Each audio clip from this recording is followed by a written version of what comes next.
क्या आपने कभी को मुनाफिक शख्स देखा है? नहीं देखा? आइए मैं आपको दिखाता हूं। और यह भी याद रखें कि मुनाफिक किसे कहते हैं? जो कहता कुछ और है और करता कुछ और है।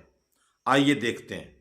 को चूमना या पांव को चूमना, उसमें हद्दे रुकू झुकना या सजदे के पोस्चर में चले जाना, ये बिल्कुल अलाउ नहीं है, ना रसूलुल्लाह सल्लल्लाहु अलैहि वसल्लम के केस में और ना किसी और शख्स के केस में। ये आयत सजदा है। अल्लाह अकबर। आयत सजदा के ऊपर ये जरूरी नहीं है कि आपने जमीन पे सजदा करना है। इस तरीके से आप किसी के हाथ जब चूमेंगे ना, तो चूमने के लिए आपने हद्दे रुकू नहीं झुकना होगा, बल्कि आप खड़े हो, वो भी शख्स खड़ा है, उसका हाथ अपने हाथ में लेके यूं चूमे। ये नहीं कि आप झुकेंगे। माँ बाप के भी हाथ चूमने हैं तो हाथ पकड़ के अपने मुंह तक लेके आए, ठीक है। हद्दे रुकू से ऊपर ऊपर रहना चाहिए, तो फिर आप यूं करके चूम सकते हैं। हद्दे रुकू तक झुकना हराम होगा। टू बाउ डाउन से मसला है, झुक नहीं सकते।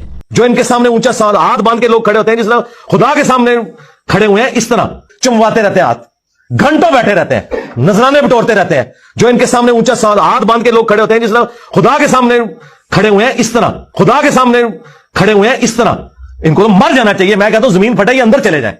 इनको तौहीद की हवा भी नहीं लगी हुई है। ये शैतान के एजेंट है दुनिया में, ये तागूत है। सूरह अल-बकरा उसकी आयत नंबर 44 नीचे तर्जुमा लिखा हो, आप देख रहे हैं। इस पर पूरी आयत करीमा फिट आती है। क्या तुम लोगों को नेकी का हुक्म देते हो और अपने आप को भूल जाते हो, हालांकि तुम किताब की तिलावत करते हो? क्या तुम अकल से काम नहीं लेते?